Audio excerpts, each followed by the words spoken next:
Hey everybody, excellent Saturday night. I hope everyone's having a great day. You've been enjoying some March Madness. We just did. Bama survived an upset scare, but we managed to get through. So now it's time for our fun on Saturday evening. My co-host is back.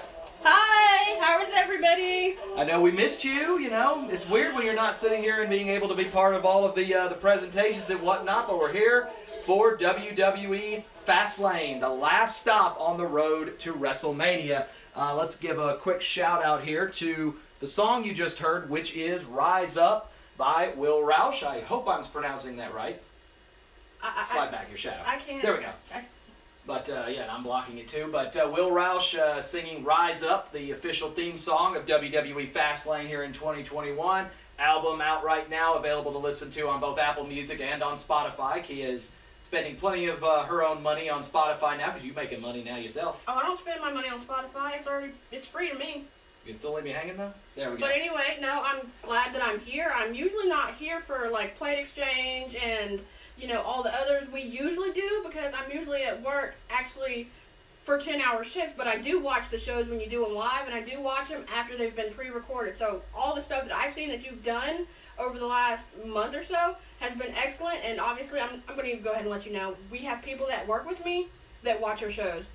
Love it. So I've been promoting the shows at work, so let's see how that goes. We'll see how many we get tonight, but let's get ready to talk some more WWE pay-per-view. As we said, the final one on the road to WrestleMania, and boy, do we have a fun WrestleMania week coming up here in a couple of weeks. Not only a two-night WrestleMania, but a two-night takeover. And for those of you who have asked, yes, we are going to be in Tampa. Officially got our tickets during the pre-sale on Thursday, so we will be there front and center. So on the ring apron for the first time in over a year is going to go on the road. Yeah, we're going to be bringing shows somewhere else, so we may not have our board, but we're going to figure it out. And for any of you that have missed plate exchanges, the last couple, you're going to get a chance to see what kind of fun little projects we've had. But let's hop to the fun. Let's get started. First, for those of you who have ever joined us before, you know that we make our official predictions and whatnot. Let's review what happened last time. Neither one of us did great in Elimination Chamber. I went 2-3. You ended up getting the early win with Daniel Bryan, and then it was downhill for me. Yeah, it was all downhill from there. It was yes for the first, and everything was no for the rest. Yeah, it did not go well for either of us. 2-3 for me, 1-4 for Kia. So I open up with a 3-pick lead, 72-69 over Kia, with I guess now officially 3 pay-per-views to go, with a pair of 2-night events coming up as we wrap up our year. So let's see if I can edge you out. Hold on here. It's been a back and forth. I don't think you're going to edge me out of anything. That's true. So it's been right down to the wire, and with so many matches on that Takeover and WrestleMania card, it's still wide open. 3's nothing to make up. Yeah. But let's get to our first match of the evening. Of course, we make our predictions and provide our spoilers. And the first one, boy, you can't get a more unique match than this one. For the first time in 16 years, an official intergender match has been put onto a WWE pay-per-view, as it is scheduled. We'll see what happens. A one-on-one match between Alexa Bliss and the Viper Randy Orton. But do you know why they're doing this? First of all, if it was me and I had to wrestle a guy, I'd feel comfortable with Seth, Randy, or Cena for my first match if I had to be in a match like this. But also, Alexa has been carrying the storyline of The Fiend because he's been out of play since the whole incident and him getting burnt up by Randy Orton. So for this to be a match, I was shocked. Because like you said, I don't get to see everything as it happens, in firsthand watching it. So I have to go back and catch YouTube videos and spoilers and everything else to kind of piece it together and then ask you and Lanny. So this match right here, I'm really excited to see what takes place and how it goes, because they've been carrying that storyline for the last couple of months. I'm curious to see how much of this is actually going to be a match. Yeah. I have a feeling that, it's scheduled, but how much are they really going to actually fight each other? How much is this going to truly be something? Is Alexa going to immediately be in Fiend mode right when things begin, or is she just going to kind of toy around and play it off? Because, I feel like it's pretty obvious to, even the most novice of fan, exactly what the payoff's going to be from this, and that's going to be the return of the Fiend. Is he going to be more dangerous than when he left? How's he going to return, and has he been watching everything from wherever he is with this whole thing? Well, the terminology that really kind of set home for me was Alexa using the term, kick me out of your life. Well, we know what Orton is capable of in the last couple of folks that he's kicked. Ironically, have all ended up in AEW. Big Show, Christian, That's the two I can name on top of my head. But Ric Flair's still around. Yeah. So you look at a couple of folks, but Orton, the term being used, "kick me out of your life." I have a feeling maybe he kicks the Fiend right out of her. And that's possible how this could play out. So, while we're technically a prediction show, we're going to officially make a prediction on this, but I really don't think this is going to end up being one that's going to end up being a contest of some kind. Just due to the fact that I think that he will step over the line. I will officially take Alexa Bliss as my pick, only because I think Orton will step over the line. I think it will end up being a disqualification if there is actually a match at all, but I kind of project this is going to likely be a no contest or no match at all. The way I think and how I feel, you have to think, the last time Randy Orton took it easy on her, she came back and she lit him up, literally lit his face on fire, and he had to wear bandages for a couple of weeks. So honestly, I think he will not, he'll play it out and it'll go according to however they're setting it up. But I honestly am taking Randy Orton because you have to think, the last time he tried to show compassion, and this was out of character for him, so the last time he showed compassion and he people thought he was going to do something, he never did, and she ended up using that to his weakness. The one time he won't hold back this time. The one time he had that weakness, she lit him up, literally lit him up, and so I think this go around, I don't think he's going to hold back, even if that includes a disqualification.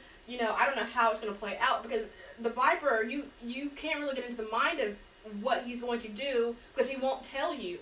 So I honestly think he's got the upper hand in this whole thing. But if she goes into Fiend mode, then it might be her. So we've seen how dangerous Alexa can be in Fiend mode. She took Asuka out with almost no effort at all. But you have two vindictive, two manipulative, two people who, if they get to that dark place, they are both dangerous. So let's see how it plays out. My pick, I'm going to have to take Randy Orton. Right, and I'll take Alexa just because I feel like Orton will likely, obviously on physical standpoint, obviously Orton much bigger, much faster, much stronger, but I feel like he's also the one that if this is an actual match, he'll take it too far, because he won't underestimate the power of the Fiend again. Yeah. But, so that's our, official picks. I sense a no contest in this one. I don't think there'll actually be a point on this one, but we'll see. Moving on to one that actually just got added to the card on Smackdown last night. This right here has a WrestleMania type feel all over it for two people who we know have both the capabilities of putting on fantastic matches, a multiple-time world champion against a person who should be a multiple-time world champion by now. We will see the first ever one-on-one match between Shinsuke Nakamura and Seth Rollins. Again, I don't get to see these in real time, because yesterday we were at a track meet for our son, the first one, by the way, so we didn't actually get to see this. But when we found out about it, and when, you told me about it, I was like, wait a minute. You have the Messiah, and then you have Shinsuke Nakamura. Two people, like you said, and their separate matches can put on hell of a match. A hell of a match each and every time they go out there. These two right here, I couldn't even tell you. I love them both. I really do. And so to have this match, I'm excited to see how it goes and what each person is thinking and how they, react and move and, to one another. Well, first of all, let me just state, welcome back to the pay-per-view card, Seth Rollins. Yes. It's been a long time since we've had a discussion of any kind about Seth Rollins on a pay-per-view card. It's been a few months. Granted, we all are knowing of the reason, obviously having a nice little girl at home now, and, we have no idea what, Mrs. Rollins is going to be doing here in the near future. We might be seeing her very soon, cross your fingers. But you hit the nail on the head. Both of these two capable of putting on pay-per-view caliber matches in any match that they're part of. So now all of a sudden you give the two of them, an opportunity to share the ring together, regardless of the storyline. This is going to be a masterpiece. This has match of the night written all over it. Just because of what we know these two are capable of being able to do. And you wonder, how is this setting up for each of them as you potentially work your way towards WrestleMania? Because right now, it really doesn't feel like either of these two have a path towards WrestleMania. Both of the title matches are already spoken for. Of course, we already know that Edge is facing the Universal Champion at WrestleMania, so that kind of eliminates the two of them being able to do so. The IC title's pretty well spoken for. I can't imagine these two teaming up for the tag titles. So you just have to see, both of them are trying to find their place right now, kind of in the mid-card, and for, any mid-card to contain the word Shinsuke Nakamura and or Seth Rollins, that's insane that it's been a long time since we've seen these two this low on the card. But for me, how much of this is, Shinsuke has been sitting back watching everything. Him and Cesaro, you have to think about him and Cesaro were tag team, champions, and you have to think, how much did Shinsuke actually let go and let Cesaro handle it on his own against the Messiah when the Messiah came back? Because the only person that stood around for the Messiah's return was Cesaro. So how much of it is, at this point, even though they're no longer a tag team, Shinsuke is saying, okay, you've taken shots at Cesaro, y'all have kind of tangled up a little bit, now it's my turn. Right. So, official predictions. You're up first on this one. Who you got? I think I'm going to pick the Messiah because somehow, some way, he's always got something up his sleeve. And think about this. Who came, not really, I don't like to say crawling back. I think that's just so demeaning. Who came back into the picture to say, I'm willing to help you. I want to help you. I want to be part of what you're doing. I've kind of lost my way. Oh, Murphy. Yeah. So I feel like Murphy at some point in this match will play a part. But at the same time, I feel like Cesaro, on the other hand, will play a part in helping out his former tag team mate or whatever. So for me, my pick is Seth because he's always got something in the back of his head brewing. He doesn't come without a plan. The Messiah, the architect, the whatever you want to call it. Embrace the vision. He don't come without a plan, so I'm picking Seth. The Messiah, my bad. Okay. I'm going to go with Seth Rollins as well. Why? I feel like Seth is one that's trying to still find his role in what is basically his new place on SmackDown. Mm-hmm. And the reality is, of course, they had this big fanfare about he was going to come back and he was going to go back to the ways that made him great and the ways that made it to reality being that, he still has a vision in mind, and he's tired of these people that, like Cesaro and Shinsuke Nakamura, who are telling him, no, your vision is not the way we want ways to be.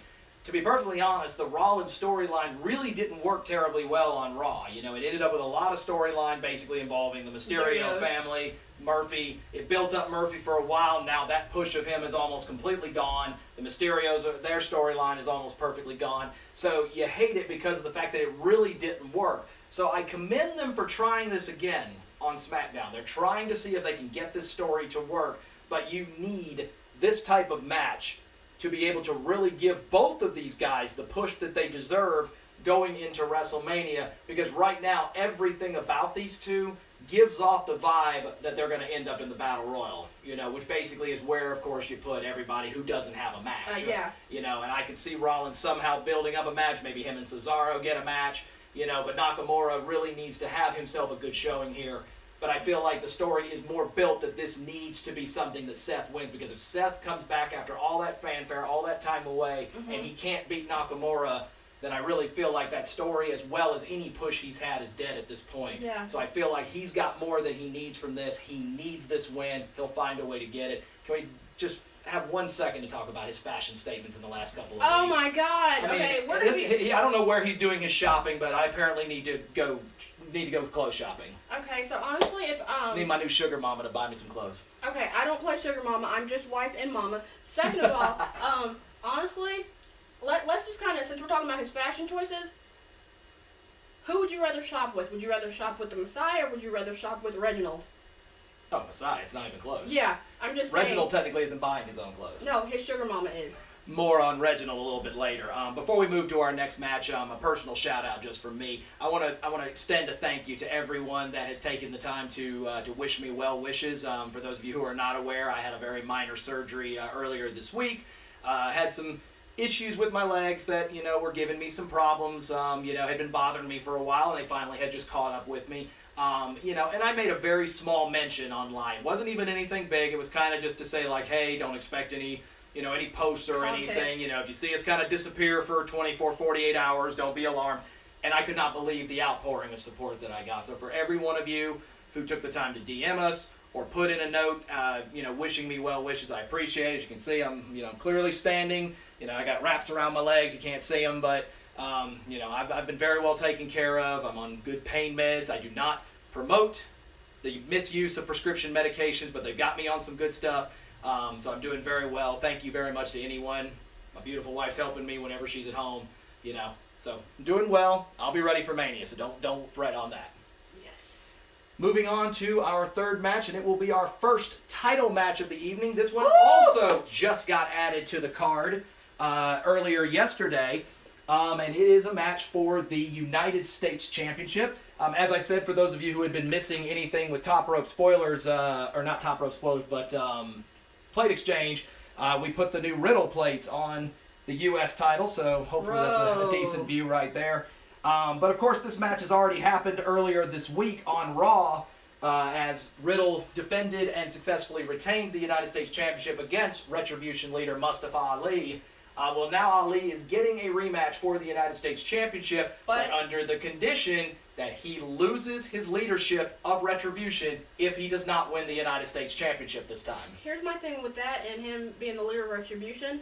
I think, and I know this is going to sound like so mean to say, but without Mustafa, I'm sorry, I'm pronouncing it correctly. He will correct you. I don't think that Retribution would be where they are without his leadership, without his help, without his push. You have to think, he's been here, and you have to think, all of Retribution just came up, and they're trying to form, and they're trying to gel, and with his guidance, they've done well for the most part. They actually are, getting every week to be in a match.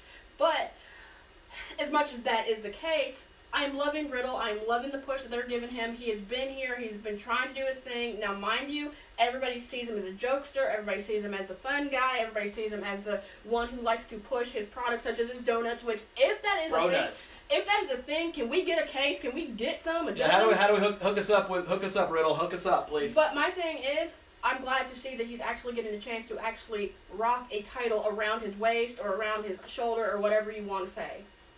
Now see, I have a kind of a differing viewpoint on the fact. To me, I think Retribution has been a stone cold failure throughout this entire thing, because you had a lot of big names that had come up. Of course, they have all the different names of these people, and you weren't sure who was going to be the leader of Retribution. Everyone believed it was going to be Mustafa Ali.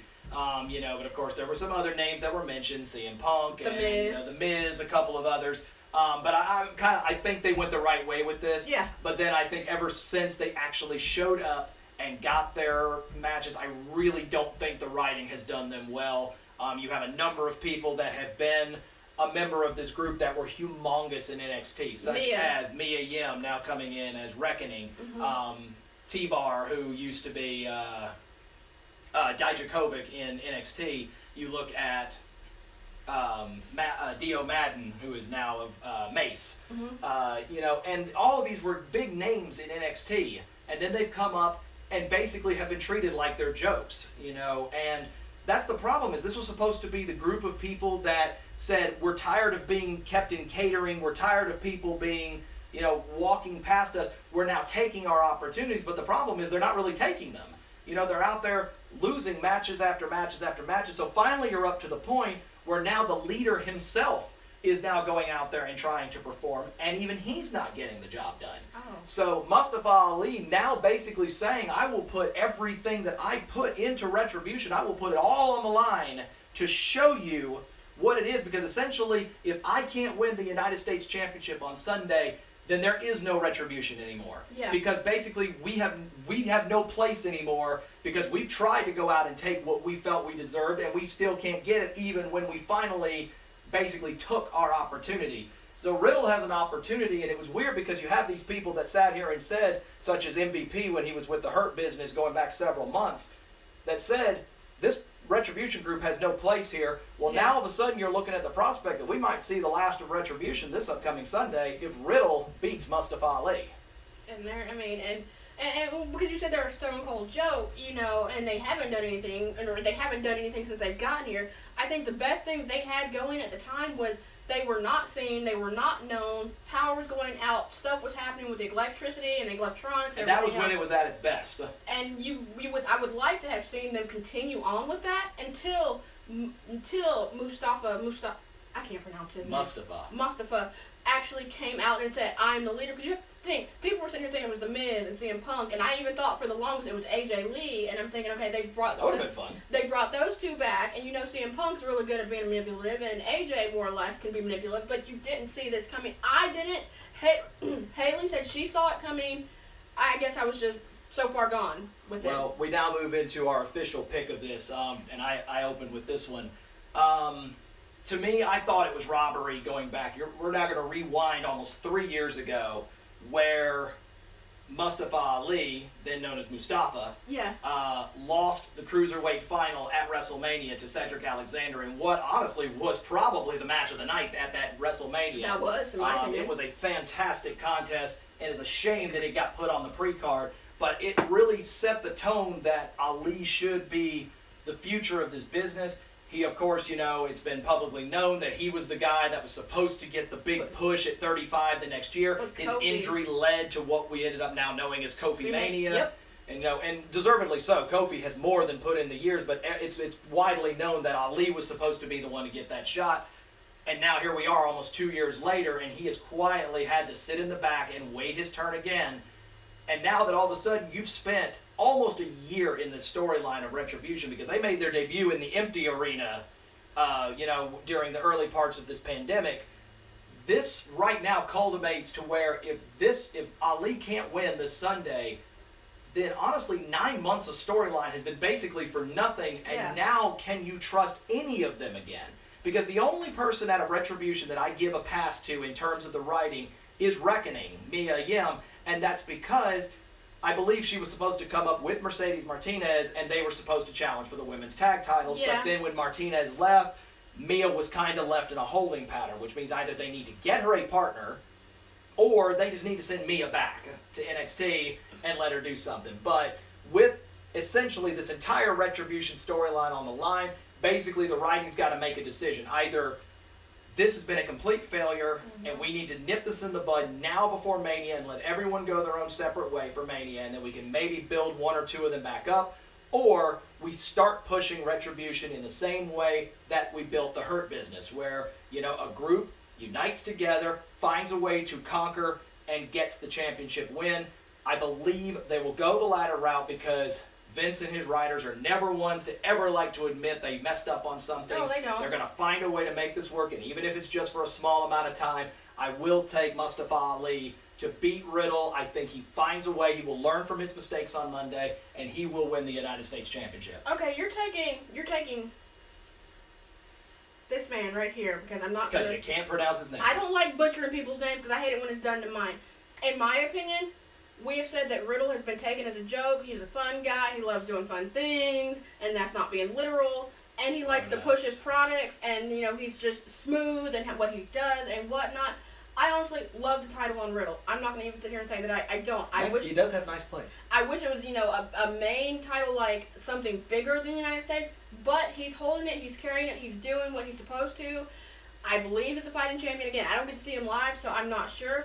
But in my opinion, I don't take Riddle as a joke when he gets into the ring and he starts doing his thing, because the way I look at it, he will whip anybody that challenges him. Doesn't matter if it was NXT, doesn't matter if it's like main roster. He's going to get in there. He's going to find a way, because he did it against the Hurt Business.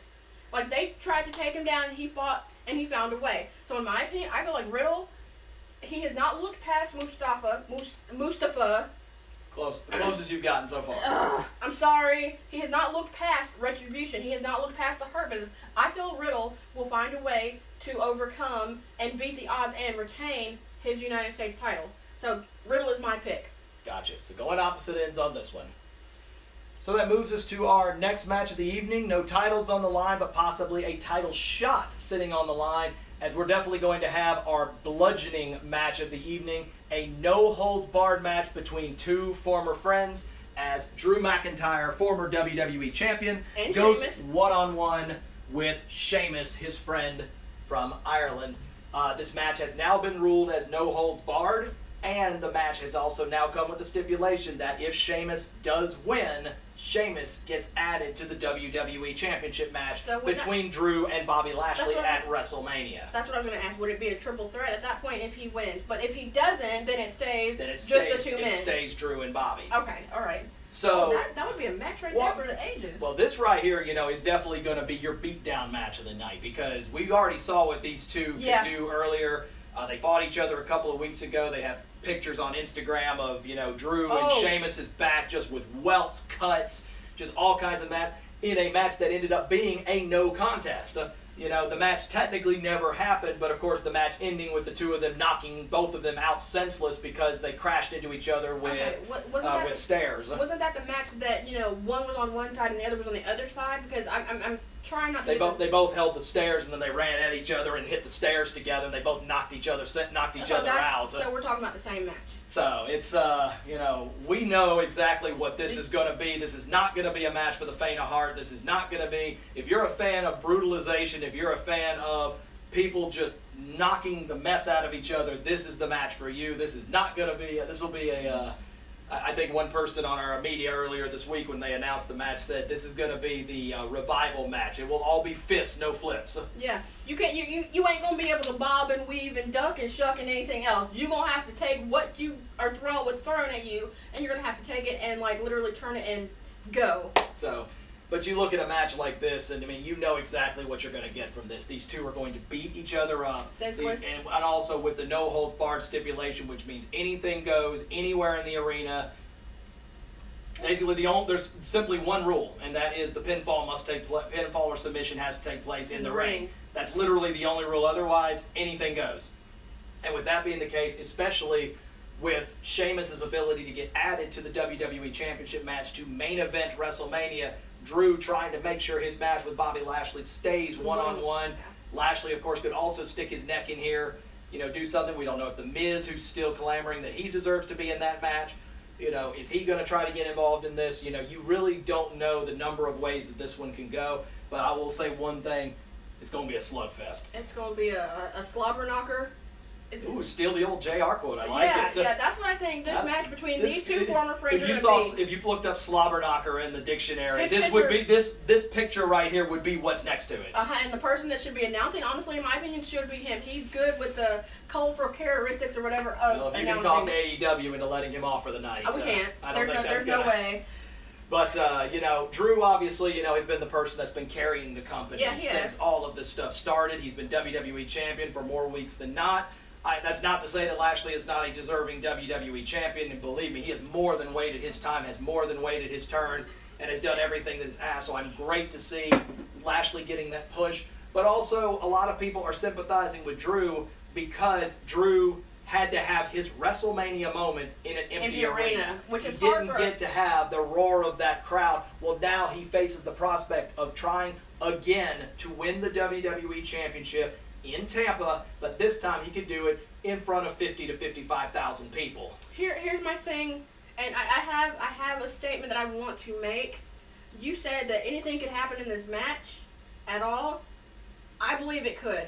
With all the people that are against Drew, with all the people that Drew has, because for all we know, The Miz could be involved, the Hurt Business, Bobby Lashley. For all we know, Roman is sitting on the outside and just watching everything. He could get involved. He could get Paul Heyman involved. He could get Jay involved. They're going to send the cavalry to try to take him out. So at some point, I feel like this will not be a fair match for Drew, but I think Drew will overcome. Now, if they leave it, if Sheamus does not win for whatever reason, they leave it a one-on-one, I feel if that's the case and they go to Mania, my thing is, who did Drew take out at Royal Rumble to actually remain the final person? He took out Brock Lesnar, didn't he? Or he knocked No, it was Brock he knocked out. It was Roman he took out last. Either way, I feel like Brock could come back at Mania and kind of play a part in this whole thing after being sitting on the shelf for some time. But that's very well possible. That's a couple of weeks away, and we'll just have to see how Fastlane plays out to see if that happens. Well, the great thing behind a no-holds-barred match is the fact that there has to be a winner. That's the one thing we didn't get the last time these two faced each other on Raw, is we didn't get a clear, defined winner. And this is where you have to have one. You're up first. Who takes this one? If you basically have no rules and no limitations, who gets it? Oh my God, I can't believe you're putting me on the spot like this, because this guy right here... You chose the job. This guy right here, I feel like will beat the hell out of anything that moves. If he's mad, he's going to... And I don't care if it's your former best friend. I don't care if it's your ex. I don't care if whatever the case may be. I think he's going to whip up on Drew. But after seeing the pictures that I saw of his back, and I even sent you a text saying, what happened? And then you were at work, and you're like, what happened here? And then you sent me a link showing me. I was like, oh my gosh. But at the same time, I feel like Drew has taken everything from the empty arenas and the stadiums and everything else, and he's taken what he's been given, and he's been very graceful with it. I honestly think because he has carried, Raw, and he's carried the title as well as he has, I feel like Drew will overcome and find a way to win. But at the same time, in that saying, with all the odds, I feel that it's stacked against Drew. I'm not so sure. I have gone on for the whole entire year since he won the title, saying that Drew has been my person. That's not changing. I feel like Drew is going to find a way. He's going to game plan. He's going to think about who all can get in his way, who all could cause him his chance to have a one-on-one with Bobby Lashley, and who all is willing to take him out, getting to the road to Mania. So I feel like Drew, for me, is the person who's going to win this whole thing because he knows his former best friend. He knows what he's capable of. So he's going to game plan meticulously down to the letter to make sure he makes it to Mania and has that one-on-one match with Lashley. Yeah, see, and you took one of the last sentences you said basically took the words out of my mouth, and that is, he knows Sheamus, and Sheamus knows Drew better than anyone. These two have traveled the roads together. Yeah. And even when they've had to be on opposite ends of each other, Yep. They are two people that, are perfectly content to beat the crap out of each other and then go have a pint afterwards. Loser buys. I don't know if there will be drinks after this one, but I will say this, it will be a beatdown like we haven't seen probably since I'll go back to the Seth Rollins, Rey Mysterio eye for an eye match going back a couple of months ago. Ooh. We're going to see blood, we're going to see welts, we're going to see gore. This is going to get ugly. But I will actually agree with one statement that you said, and that is Drew has been the person that has carried this company in a time which was unknown. I mean, basically uncharted waters and uncharted territory for anything that the wrestling business has gone through, as well as, of course, the world, but in this sense, the wrestling community. And Drew has handled it in a way that really showed you exactly the potential and the ceiling that everyone believed Drew would have during his first run, and it shows the maturity that he came back to WWE with, that when he finally got his shot, he could have easily sat there, he could have bitched and moaned and complained about not having his WrestleMania moment in front of a crowd. Yeah. He didn't. He went out, did his job, and then looked at the camera, a person who was never really a person that was very personable. He would never get handed a mic and anything when he was younger. Now you can hand him a mic and he can drop a promo as good as anybody in the business right now. No offense to The Rock and The Miz and Cena, but yeah. This is no disrespect to Sheamus at all. No. But Drew has earned the opportunity, and this is coming from just a year worth of hard work, carrying the title. There is no reason why his match at WrestleMania should not be one-on-one. I'm not sitting here 3 weeks in advance saying Drew is going to win back the WWE title. I haven't made my pick on that yet, but I do believe his match deserves to be one-on-one. And because of that, I will agree with you and also take Drew McIntyre to win this match. He will get the up by beating his former friend in a knockdown slugfest and will get his match one-on-one with Bobby Lashley. I think that'll be a great match. I'm looking forward to it. You have to think, I'm not going to get to watch the start of it because I'm having to actually check people in. But the moment everybody else hits the production floor, you better believe I'm tuning into the network to watch it. Well, I don't think this one will open. No, but, hopefully not because I want to see it. But this card seems like it's stacked from beginning to end, so I'm excited about it. Road to Mania, you know what you got to do. So we now move into our second of what will ultimately be 4 championship matches, and this one has bitter rivalry and a lot of mean feelings in it. It's moving over to Smackdown for the Intercontinental Championship. That was supposed to move forward, and it went the wrong way for some reason. But let me put it like this. I like the whole hair thing, so it is what it is. There we go. Hello. And this is going to be for the Intercontinental Championship. A match of, good friends and good respect now turned bitter rivals. The Intercontinental title on the line as the incumbent champion. Big E defends against the, I guess now, Nigerian king, Apollo Crews. And this will, of course, be for the IC title that Crews has said for quite some time Big E doesn't deserve. I am deserving of being the Intercontinental champion. And now he will once again, with this new mean mindset that I really feel like he got from the head of the table, he now steps in with a new attitude against Big E, who has welcomed any and all challengers, but has told Apollo, you've had your time, get to the back of the line, and he wants to shut him up once and for all. I hate to see, and take this as for what this is, I hate to see my people go head to head like this. I ain't touching it. To me, it bothers me a little bit. I love both. Humor, seriousness, they can have it all. We've seen him be humorous. Obviously, former member of the New Day, and he's had the positive power of positivity. But at the same time, now you're thinking, okay, he is getting his shot with the IC title. He is getting to hold it. He's gracefully done it. He still has his humor and his moments. This new mean streak, wherever it came from, you said the head of the table. I honestly deep down think he's always had it. I feel like he finally got a chance at a title. He got to hold the United States for a while, and I feel like he's still kind of bitter about that whole feud. So now he's kind of going after. He can't go after Lashley because that's already happened. He's going after Big E. He wants that IC title. I don't blame Apollo, but at the same time, I don't blame Big E either. Getting to watch him do his thing, it's been a while. It's been the moment he came here. It's been a while since then, because you have to think he was with AJ and Dolph when he came in, and he was the bodyguard, and then getting to go from that and be on his own for a little bit, and then going into that and going into the New Day. Now he's getting to actually be solo again, go back to his old thing, do what he knows best, and look at what it's got him, the IC title. Well, it's funny you mentioned the New Day, because the more things change, the more they stay the same. All three members of New Day wearing gold again. You know, just somehow it works. For those of you who aren't aware, the New Day winning their 11th tag team championship. They won the Raw tag team titles on Raw. So, you know, they may split up, but, you know, winning gold is still something that they do very, very well. The problem is, though, is as great as this mean streak has been done, and let me just say for the record, you know he's gone mean when they start wearing scarves. Chris Jericho was infamous for it. You know, Seth Rollins did it for a little while. When Miz has done it. Okay. You know, and now, you know he's a mean guy now. It's kind of like the old joke about, mean guys in old cartoons had to have, the big mustache. Or the big curly beard or big curly mustache. Well, now it's, in the wrestling world, it's you wear a scarf. That's how it works, So apparently I must be a real evil guy if you look down my thing with all those Atlanta United scarves I have going down there. Unite and Conquer, 3 weeks away, baby.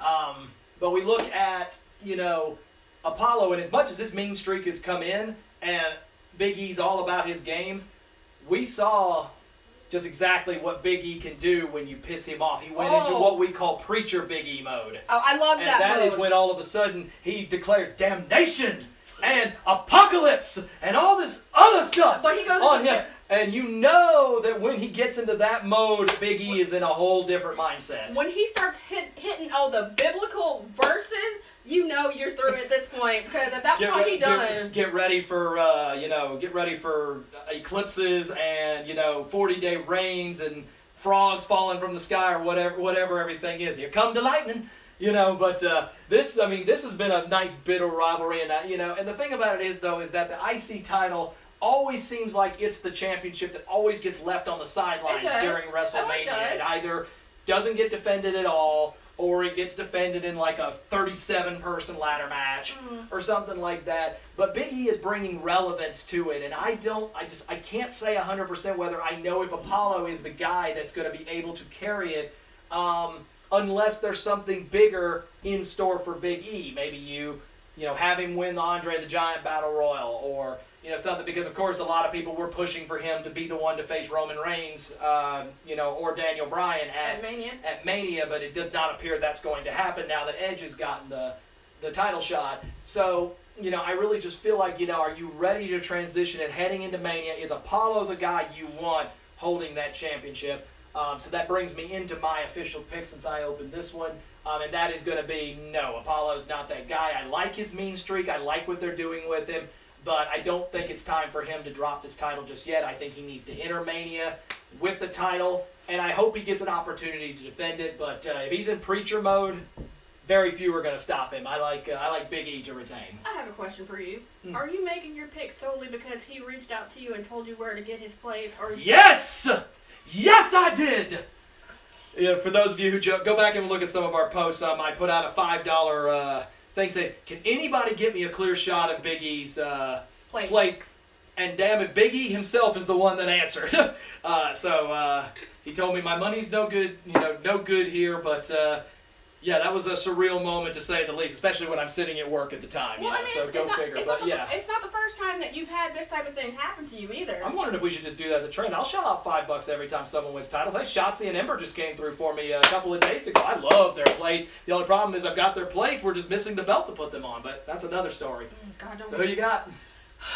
Okay, for me, I love Big E. You know, I love the power of positivity. I love the whole dance, the preacher mode, the biblical sense. But at the same time, you can't take him for a joke and think that he's going to be a pushover. Yes, he jokes. Yes, he's funny. Yes, it is what it is. I honestly, as much as I love my Georgia boy, and I feel in my mind, I feel like he's ready. Why? He's been here for how long? Not has Big E been here? How long has Apollo Crews been here? Apollo's been off NXT for about 6 or 7 years now. It's been Yeah, a little bit. so he's been on the main roster for almost 6 to 7 years, right? Mm-hmm. So for me, I feel like they've had him do everything, and he hasn't questioned, he hasn't been upset, he hasn't turned away, he's done everything to lead up to this moment. In my opinion, this mean streak, I don't care where you got it from, I don't care how you have to work it, I don't care what you have to do. If you really want something bad enough, you showed us that you wanted that United States Championship bad enough, and you went for it, and you got it, and you held it for a little bit. And now you don't have it. And again, I still think he's a little bit bitter about that, and he's taking it out on Big E. So in my opinion, my pick, as much as I love Big E, I'm going to have to say Apollo Crews or the Nigerian King, because he wants something bad enough, he will put you out. He will put you on the shelf to get what he wants, especially with this mean streak. I'm not rooting against him. I go Apollo. No offense, Big E, but I think Apollo's going to get it done somehow, some way. Watch for that lightning bolt if the preacher Big E ends up taking this one. If he takes the L and he looks back at this video, oh, she was the one that costed me. Oh boy, yeah, don't take it out on me. You saw who made the pick.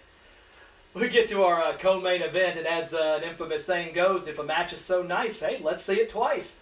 As we will now see the women's tag team titles get defended in what we believe will be the co-main event of Fastlane, and it will once again be the team of Shayna Baszler and Nia Jax defending against the Smackdown Women's Champion Sasha Banks, who successfully defended her women's title on Friday against Nia, and the 2021 Women's Royal Rumble winner, Bianca Belair. My pick. The two of them moving into...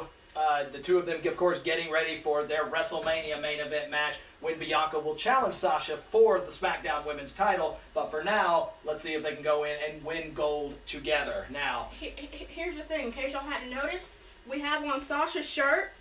I've got on a kind of an outdated one, but this one was done by Rob Schamberger. Am I pronouncing his name correctly? I believe so. If you like any type of artwork of your favorite superstar, man or woman, check his site out. You can't miss it. I got this only because my husband was nice enough to shell out the money to get it for me as a birthday surprise.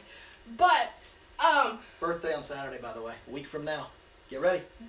Okay, I got another one. If you can guess my age, I'll do something special for you. Just, yeah, be nice. Okay, with this being said right here, wow.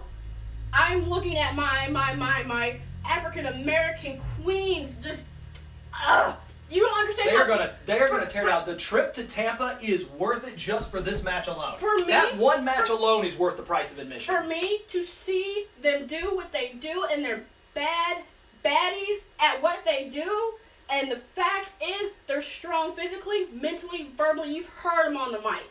You've seen them. The only thing that bothers me about this right here is that little short dude that Carmella dropped called Reginald. I swear to God, if I see him mess with my women again... Well, if you look real close, he's in the picture. Where? He's back behind them somewhere. Yeah. Because you know he's always 3 steps behind. Okay, first of all, we're going to have to stop this. We know Sasha fine. We know she fine. She knows she fine. He knows she fine. Would you quit? Seriously, stop. I'm running out of room on my camera, Sasha. Not the point. I need him to stop because Bianca has valid points. Nothing against Sasha. I don't mean to throw her under the bus. Reginald is messing with 2 women that are trying to go for those tag titles. No offense. I love Nia. And on the brink of making history. I love Nia. I love Shayna.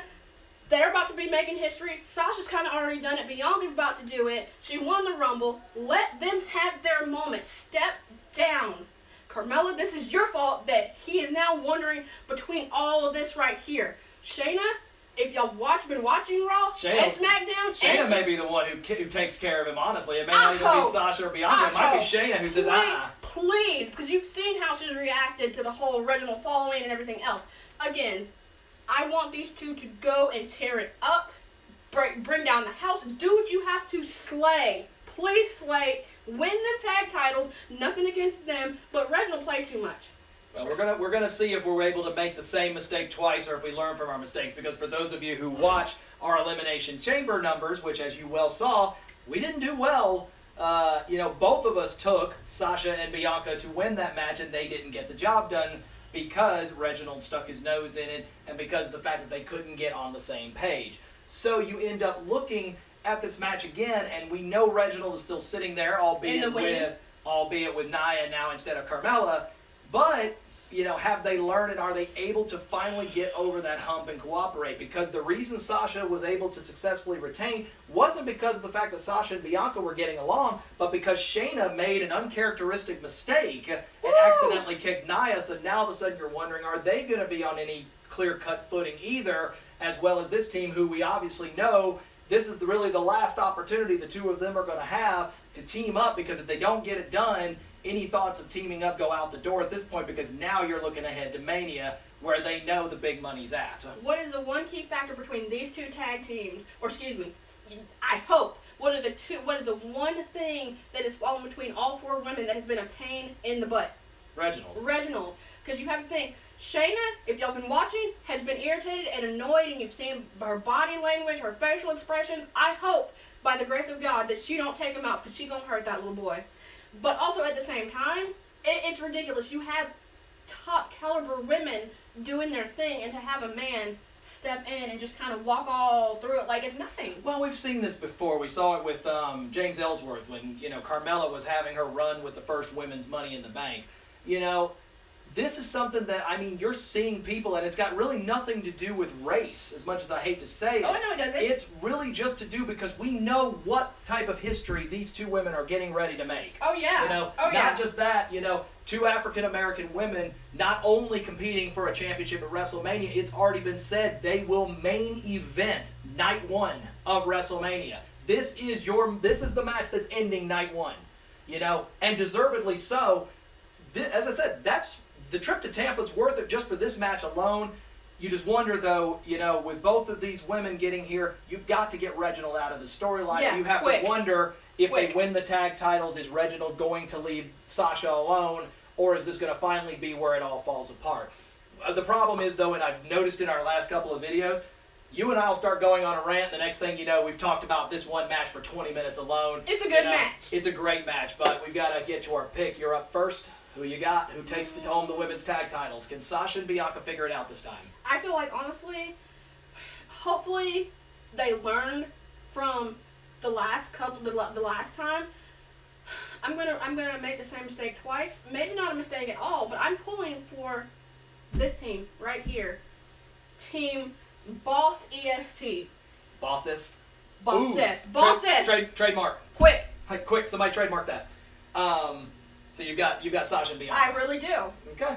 I love the team that they've created, and I really do feel like, and this is no disrespect, but Shayna and Nia have done exactly what you needed them to do with the women's tag team titles, and that is they have gone to every show, and they have shown out, granted in a heel manner, but the fact is, you've done exactly what you needed them to do and what people like Sasha and Bayley wanted to see when the titles were first created. And now it's gone so far that not only are they making it such a big deal, literally their involvement created another women's tag team titles down in NXT. Which I love. Absolutely fantastic. And you're already seeing, the women's roster. I've said it already, the women's roster in both, if you combine NXT and the main roster in WWE, it's the best in the world.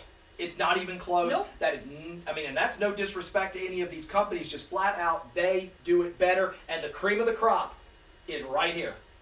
These are your top two right here. This is your main event of WrestleMania. They deserve to be here. You want that main event of WrestleMania that's going to be historic between these two great women, these two great competitors. You cannot have them going into WrestleMania on 2 straight losses. That's right. You need them to win this match. You need them to find a way to overcome this team. You need to find a way to have them find a way to get the job done. So yeah, we may be making the same mistake twice, and you know what? And we'll pay the price for it if we do. But I'm with you. I believe they're going to find a way to get it done. They're going to silence Reginald. They're going to silence Nia and Shayna. We're going to have 2 belts banks yet again, and for the first time ever, we're going to see gold around the very curvy, sexy-esque waist of Bianca Belair, as they will win the women's tag team titles, and they will be carrying a lot of gold into Tampa for WrestleMania. Hey, I hope so. And that did we ever find out if Aja, the ref on NXT, is going to be... I have actually pushed a petition for that, and for those of you who haven't look around for it, we have actually petitioned for Aja from NXT to be the one to referee this match. If you're going to do this whole African-American women, stating, this historic moment, oh yeah, let's make it official. Let's get Aja as the referee. I agree. Why not? Let's get the African-American, I'm so sorry, I'm drawing a blank on her name. It'll hit me in a second. I'm going to yell it out in just a second. But the African-American announcer from NXT. Oh, no, get her out there as well. Let's make this the big moment, and it deserves to be so because of the work these two are putting in. Mm-hmm. They're gonna tear down Tampa. I am looking forward to this alone. You're gonna have happy and sad tears. Doesn't matter who wins. Doesn't matter who wins, because you know what? I don't even know who I'm gonna pick. I may not be able to make a pick. I might just take the L and just say I'm not picking. Yep. But that moves us to our main event of Fastlane, our last match of the night, and it is for the Universal Championship. A match that could possibly change the entire landscape of WrestleMania and what is expected to be the Night 2 main event, the Universal Championship being defended by the head of the table and the Tribal Chief, Roman Reigns, against Daniel Bryan. Now, Daniel Bryan has now kind of brought that mean streak that he used to have back in, that new Daniel Bryan mindset that won him the WWE Championship a few years ago. But he's also been very upfront. He believes truly in his mind this is his last chance at WrestleMania. He doesn't know if he has another year left in him. He doesn't know if he has another chance. This is very much similar to the Shawn Michaels story we saw when he was determined, I want The Undertaker. I want it because I may not get another chance to main event Mania again. Well, Daniel Bryan is looking at this as an opportunity, one last chance to be in the main event of WrestleMania, because he knows that if he can beat Roman Reigns, he will get into that main event against a person who he knows all too well, in Edge, of course, waiting for the winner of this one as the Men's Royal Rumble winner. We've already publicly come out and said that it would be such an amazing moment if Daniel Bryan ends up becoming the Universal Champion, because if Daniel Bryan was to win and he faces Edge, you've got two people who 2 years ago both were told medically you will never step into a ring again, and they could main event the biggest wrestling pay-per-view in the world on the same night for the biggest title in the business. For me, you have to understand, when Edge retired, it was a shock to me because nobody knew at WrestleMania 27 that was about to happen.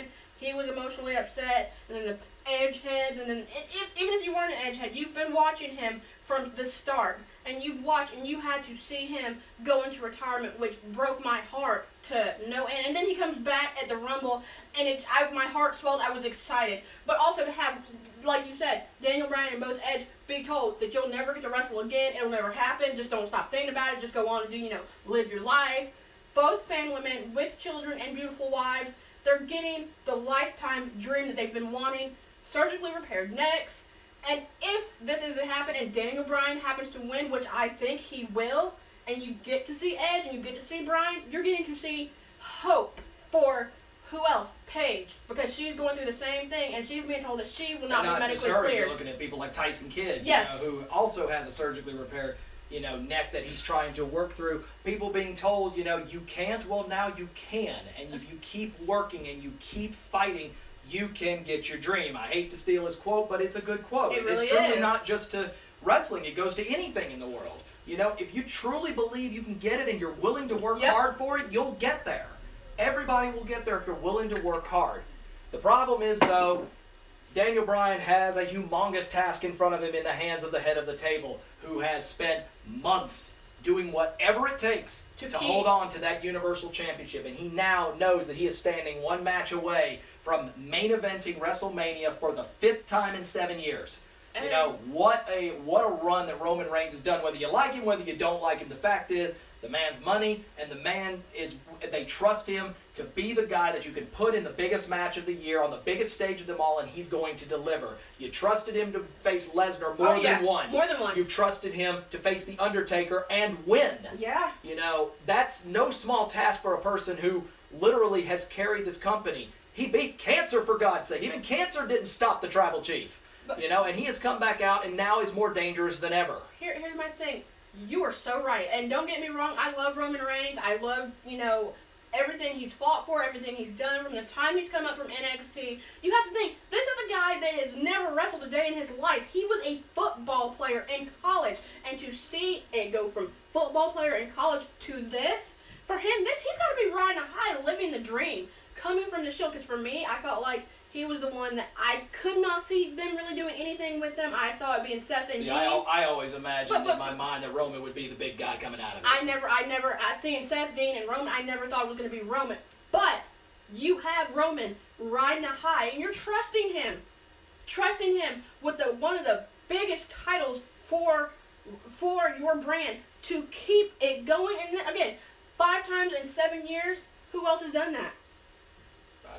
I'm pretty sure the list you can count on one hand if there's anybody else. But right now, Hogan maybe's the only name I can think of. But right now, you have a man that you are trusting with your company. Company man, doesn't matter if he's heel, doesn't matter if he's face. He's doing what nobody else will, and he's taking it and he's running with it at all odds. And he's used Heyman, and well, not really used Heyman. I like the fact that Heyman has kind of been his voice, but technically Heyman has kind of stepped to the side because this man has a voice. He knows how to use it. He knows how to work with people. As people said, he may be manipulating Jay. I technically think he's manipulating Paul to do his bidding. But if that is the case, and he is, that's the reason he has that title, because he knows what he wants, and he knows how to get it. Well, the one piece behind this match that isn't shown in the vignette here is the fact also that this match does have a special guest enforcer, and it is the Rated R Superstar Edge, who beat Jay yesterday to win that shot and the ability to be the guest enforcer, which means he is the only person that is, basically his job is to make sure this match stays fair, but it also means he can interject himself in any way he chooses. Right, yeah. He also can even go as far as to become the referee should the referee become incapacitated or unable to do his job, which means Edge has the ability, and obviously he's had issues with both of these guys, obviously significant issues with Edge, but Daniel Bryan hasn't exactly made his life easy either. Daniel Bryan determined that no one is going to stand in my way, That's right. Not Roman, and not even a Hall of Famer. I will do whatever I've got to do to get to WrestleMania, and if that means I got to go through 2 future Hall of Famers to do it, it's not like it's the first time. I've taken out 3 in one night before at 30. So it's possible for it to be done. That is true. But every, storyline has to come to its culmination. Daniel Bryan has been fighting for it. Of course, earned a Universal title match by winning the Elimination Chamber. His 3rd Chamber win, by the way. That's Congrats. a very, very small list. I think Cena might have 3, but that's all I can remember. Maybe Orton. But to win 3, of course, but then immediately having to face Reigns right behind it, obviously with not much left in the tank. He loses very quickly to Reigns. But now he's going to have to face Daniel Bryan one-on-one at full strength with Edge making sure that people like Jey Uso, Paul Heyman, anybody else stays out of it. So you're finally going to get that one-on-one. So really it comes down to who, really, because Edge with being the enforcer spot is going to have a lot of power in this to kind of handpick his opponent. And one also has to wonder that even if Daniel doesn't win, does he put on a good enough show that maybe he gets in as a triple threat? It'll be interesting to see how it goes. But I've got to make the first pick here. I love the idea that Daniel Bryan and Edge, them main eventing together at WrestleMania. Again, that whole idea that 2 people told you're never going to wrestle again. Not only are you never going to go to WrestleMania, you're not even going to step foot into a ring. You're going to have children that you're going to need to be able to take care of. Go home. Forget about wrestling. It's done. It's over. And both of them got in the ring and had their emotional farewells, talked about how grateful they were, and now here they are. Edge getting that shot. He's going to main event WrestleMania. Regardless of who wins this match, he's going to be in the final match of WrestleMania. But Daniel Bryan, can he get the same opportunity? Because we know in the eyes of the fans, especially with a lot of people, that are for the first time in over a year, we're going to have fans in attendance. And they know what kind of reaction and what kind of fan base, as heel or face, Daniel Bryan is going to have going into this. But what are you pulling for? You know what you bring. You know what kind of main event you're getting when you put Roman Reigns in it. And you know that Roman Reigns, he's bigger, he's stronger, maybe not faster. I think Daniel might have him by a little bit. But the fact is, he knows how to win when the lights are on the brightest. That's not to say Daniel can't. Daniel's heart is going to make this match go a lot longer than it should, a lot longer than it probably ought to. But in the end, I am going to take the head of the table to retain. He's going to beat Daniel Bryan, maybe with an assist from Edge to make sure it stays one-on-one. But I do believe the head of the table is going to find a way. He will shut down the Dream one last time, and will make sure that his match with Edge stays one-on-one. Call it spear versus spear, whatever you want to call it, but I am taking Roman Reigns to retain. Okay, that's cool. That's fine. That's what you want to do. My opinion, Daniel Bryan has more heart than a little bit. We said the same for Kairi Sane when she was going through the Mae Young Classic, and that was my pick to win. Also, Daniel Bryan has heart, has the mentality, has the submission. I feel, in my opinion, Daniel Bryan did his thing and went against all 3 Hall of Famers in WrestleMania before, and they tried to knock him down, take him out. He stood back up, got in there, and won his titles. Me, personally, I want to see the Yes Movement again at Mania. I don't care if it is against Edge, who, you understand I'm an Edge, and I love him. I don't care. I want to see Edge, and I want to see Bryan. So my pick for this, and I have to understand, Edge is also known as the ultimate opportunist. He could technically leave his match with Roman as a one-on-one, but at the same time, like you said, he's going either way.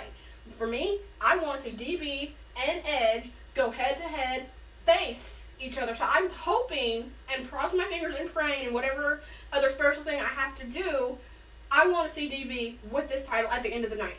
So you're going with Daniel Bryan? I'm going with Daniel Bryan to take it. He is going to be mentally preparing himself for everything that Roman is going to have to throw at him. And even though he's not really too concerned with Edge because he's already tried to take him out anyway, I feel like Daniel Bryan's also going to be playing for Edge in the back of his mind. There's nothing that's going to be off limits. You have to think this is the man that's going to have that last card or that last trick or whatever he has, and he's going to use it when he gets down to, okay, it looks like he's about to lose. He's going to pull something out of the hat, more or less. We're making a lot of differences in picks here, so, as always, of course, we ask you, which ones did we get right, which ones did we get wrong?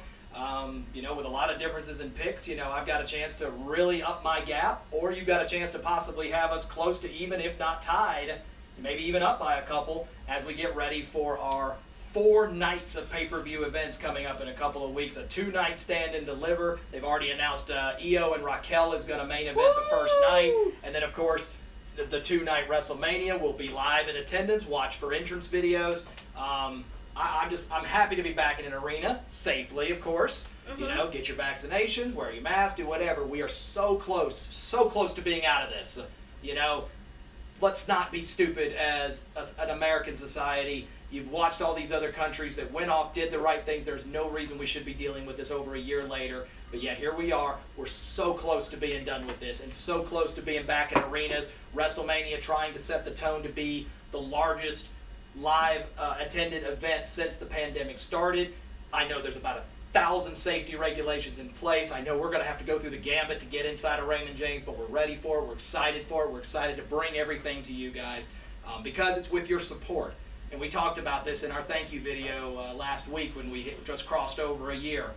It's been an amazing ride, but we're finally ready to take this thing on the road, and I'm looking forward to it. Mm-hmm. So that is our Fastlane preview. I hope everyone enjoyed it.